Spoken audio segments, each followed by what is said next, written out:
You are Locked On Braves POSTCAST, part of Locked On Sports Atlanta, your team every day.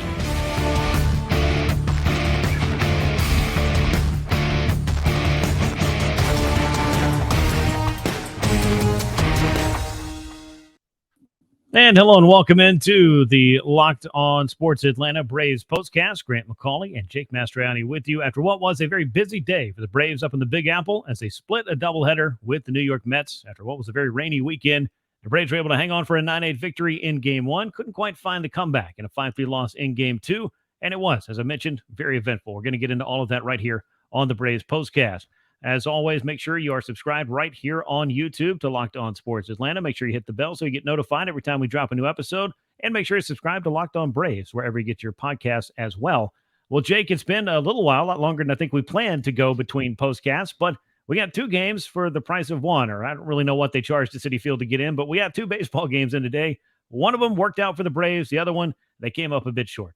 Yeah, I was looking forward to a really, good weekend of baseball, Braves Mets 4-game series, and looking forward to us talking about them. And then nothing. But here we are. You do get to on Monday. The Braves split it and end up winning what turns into a 3-game series. So take series wins on the road against your division rivals, however you get them. Yeah, I agree. And as I said, after the first game of this doubleheader, you can win ugly. You cannot. Or you can win. Yeah, you can win ugly. You can't lose pretty. I got to get my own catchphrases right. Yeah. But it really is the thing, though. I mean, no matter how you get it, and it did take quite a battle from Spencer Strider's start to the bullpen at the very end, you were able to grab that first one. And to your point, if you're winning series, especially series on the road against your divisional opponents, then you're checking one of the big boxes that you want to check each and every time you head out on the road and have to play a series. Let's jump into game 1 of this and start there. Game number 28 of the year for the Braves. Now 19-9 after that one. Of course, they lost the second one. So 19-10 overall, but 9 runs, 9 hits, 1 error, 3 men left on base. The Mets, 8 runs, 9 hits, no errors, 8 men left aboard. Spencer Strider picked up the win. He's now 4-0. We're going to get to him in a moment. Denny Reyes came up from the minors for the Mets in what was kind of a bullpen game for them, and he took the loss. A.J. Minter did give up a homer, but did lock down the save in a game that lasted 2 hours and 53 minutes. Let's talk a little bit about Strider, because a 36-pitch first inning and even more troublesome third inning in which he gave up a 3-run homer to Pete Alonso. Jake, I thought at one point that we might see Spencer Strider knocked out of this game before he finished the third inning. So to see 5 innings on his final tally, I think that in and of itself kind of helped the Braves to carry the day, at least in game 1. Yeah, and look, I mean, he got better as it went on after that third inning, 4th and 5th inning. I thought he looked like the typical Spencer Strider. I know he's at 107 pitches, but with a doubleheader, I kind of was hoping they would try to squeeze one more out of him. But, it is early. He had all those extra off days. Don't want to push it with him there, but I do think he got better. But early on, struggling with command a little bit, and you do that against this Mets lineup, they will take advantage. 26 foul balls against Spencer Strider in the 107 pitches that he threw, 48 foul balls altogether in that first game. It's what this Mets lineup does. They will foul off tough pitches. They will make you continually have to come into the zone. And if you don't do that, you give them free passes, you hit batters, as the Braves did, 3 of them in that first game, they will make you pay. And that is their recipe for success. So Strider wasn't able to do that early. He did settle things down, was able to get through 5 innings, which, like you said, I think was somewhat incredible with the way that his outing started. Just missed getting to 9 strikeouts, ending that streak there. Yep. But again, to get through 5 innings, Brave offense, as we'll talk about, did their job, and Braves able to get the win. Yeah, they really did. Spencer Strider's line, 5 innings, 4 earned runs on 5 hits, 3 walks, 8 strikeouts. The 1 home run was a 3-run shot by Pete Alonso. Again, you throw 36 pitches in the first inning, you have to kind of wonder exactly how long is he going to be able to go in this game. And what I thought was great is that, and Spencer Strider's a competitor, and when he got done in the 4th inning, I think there was some thought that, hey, that might just be it right there. He lobbied pretty hard to Brian Snitker and to Rick Kranitz. Let me go back out there one more time.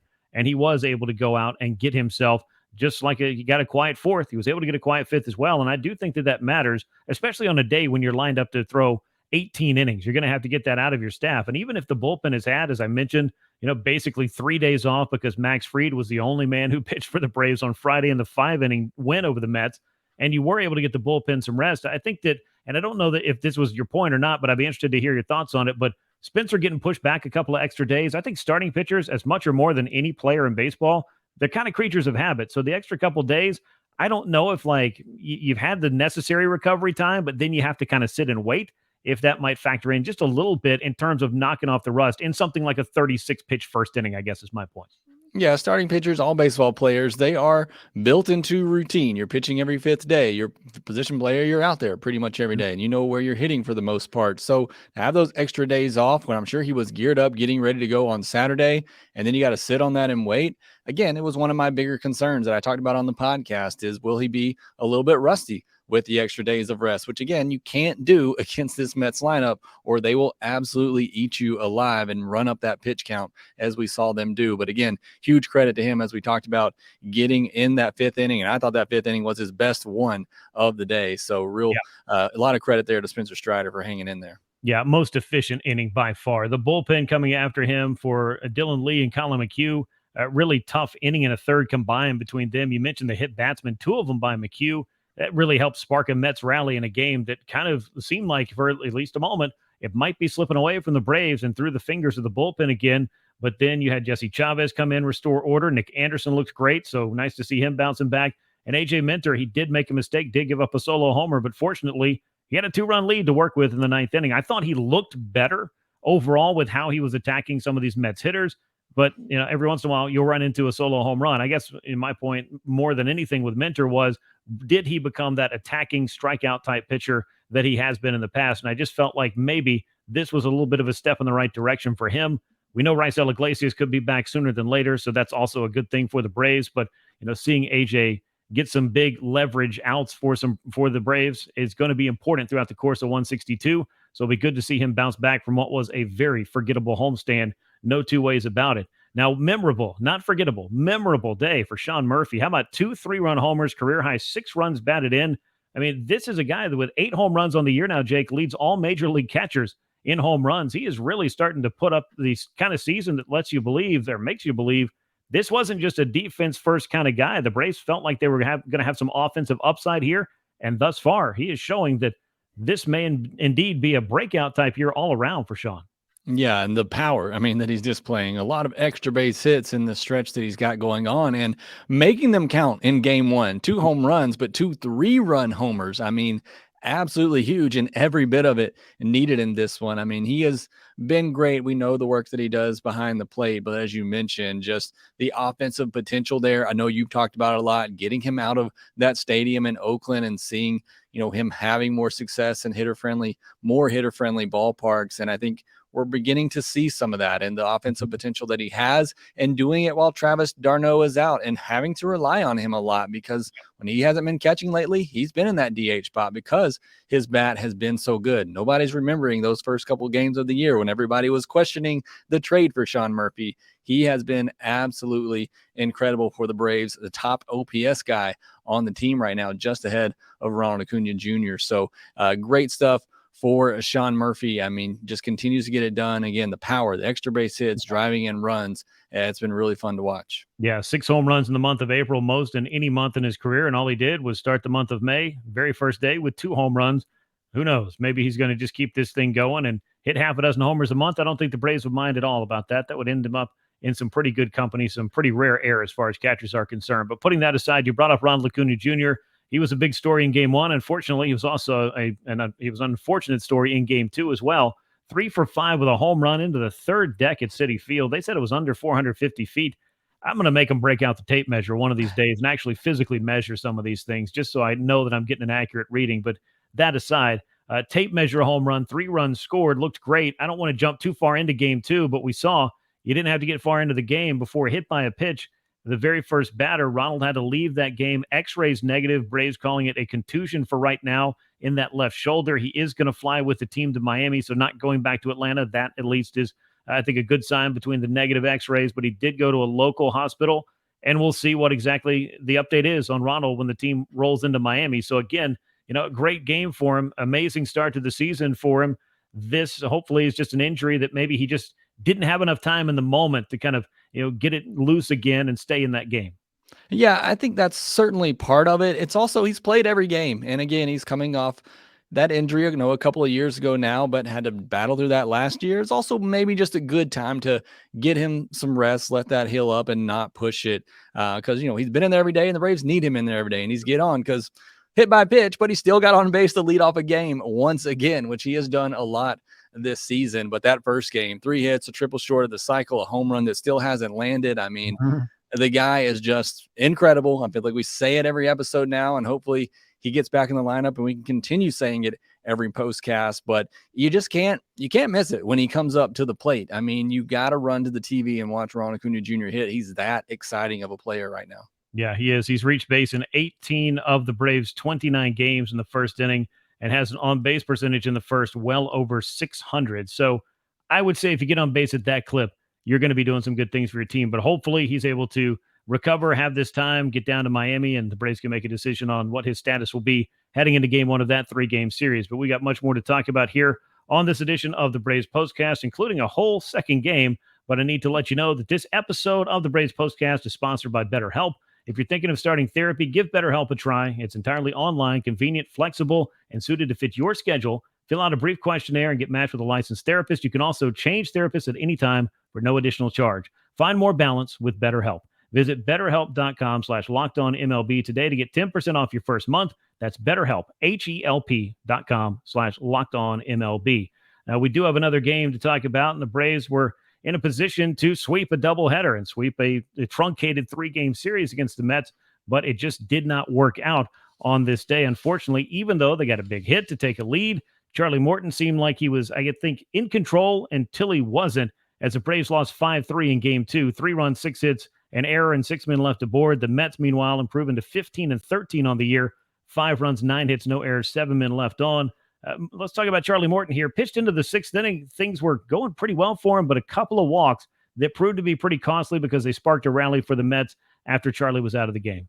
Yeah, I really thought it was a really good outing from Charlie Morton early on. I thought he had his good stuff and looked really good. And then all of a sudden that 6th inning just lost it and walked back-to-back batters that proved to be detrimental for him and the Braves in this game, like I talked about. And like I've said a lot, when you're facing the Mets, you just cannot help them. If you're going to walk batters, you're going to hit batters and give them free bases, they will take advantage because they're going to put the ball in play and make things happen. And unfortunately, that really did hurt Charlie and the Braves. But yeah, before that, I thought it was a really good version of Charlie Morton. And we've talked about it. Seems like every time out now, he's starting to look a little bit better and look more like that vintage Charlie Morton that we're used to. ERA down to 3.38 now. So, I really like what Charlie Morton has doing. Again, just those 2 walks in that 6th inning really plagued him in this one. But otherwise, I thought it was another good start for him. Yeah, it was followed by a 2-run double by Francisco Alvarez against Michael Tonkin, who did not pitch poorly, but just left a slider out over the plate. Alvarez knocking in those 2 runners that had reached on the walk, put the Mets ahead. They added an extra run late with a solo home run from Jeff McNeil off Joe Jimenez.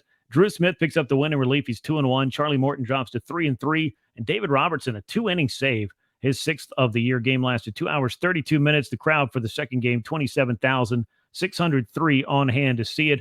For Charlie, his final line, 5 1/3, 6 hits, 4 earned runs, the 3 walks, and the 6 strikeouts. I did feel like, every once in a while you're going to give up some runs, some hits, whatever, what have you, but minimizing the damage is certainly important. But to your point, giving away some free base runners in a tight game, and let's just think about that 6th inning.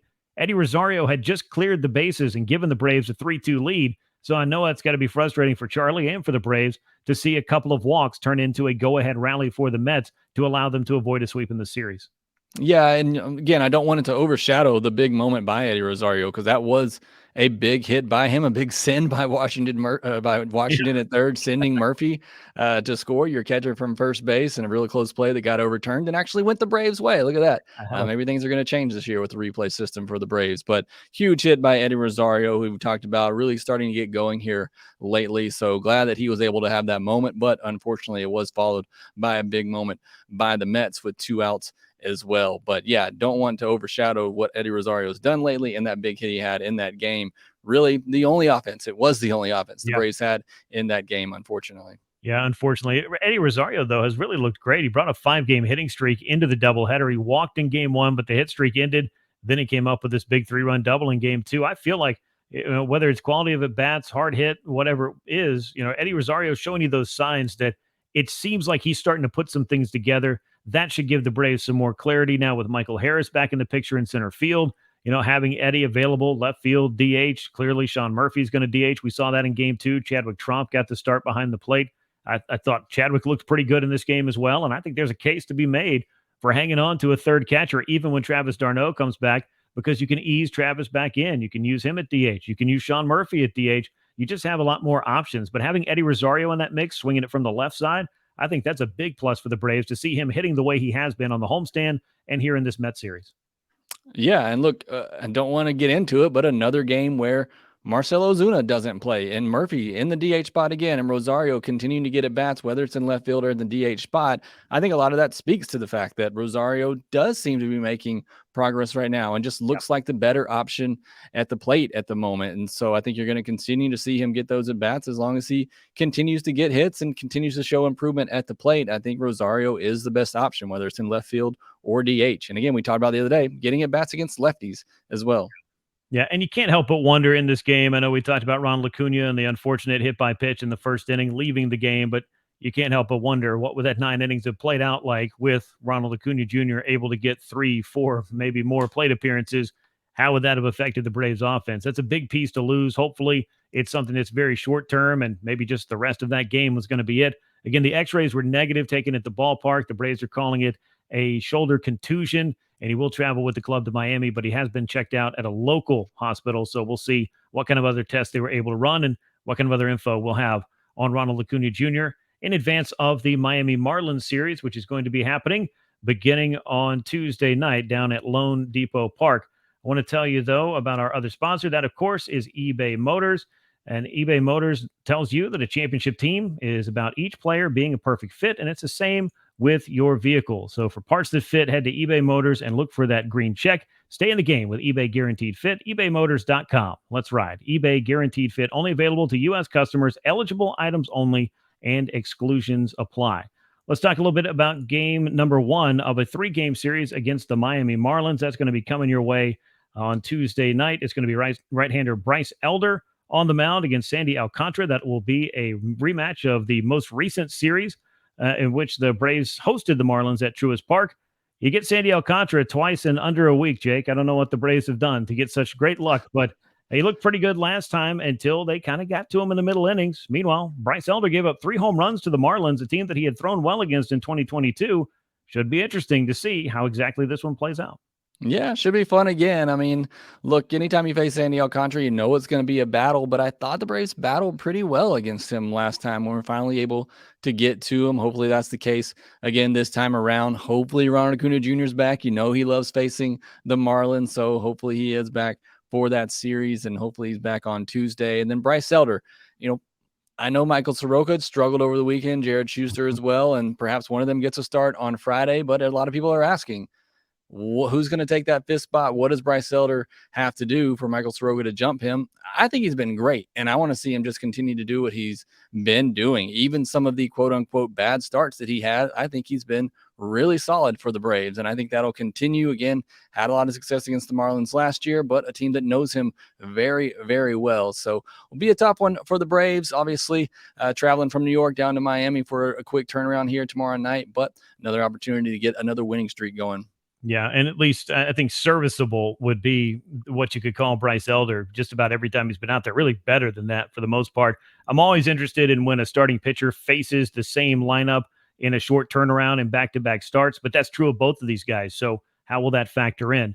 First pitch, 6:40 p.m. Eastern time on Tuesday as Bryce Elder looks for win number 3. He's 2-0 with a 2.17 ERA. Sandy Alcantara looking to even up his record, 1-2 with an ERA just over 5 for the month of April. So clearly he's going to be happy to turn that calendar to a new month as the Braves and Marlins get started with a 3-game series down in Miami. And then the Braves will head on home and host the Baltimore Orioles.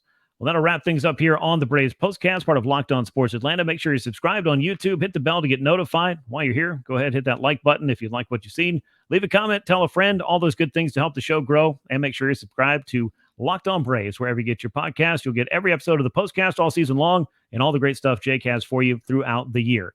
So that'll wrap things up. The Braves splitting a doubleheader, a 9-8 win over the Mets in Game 1, a 5-3 loss to New York in Game 2. For Jake Mastroianni, I'm Grant McAuley. We will catch you on Tuesday after the Braves and Marlins. And until then, so long, everyone.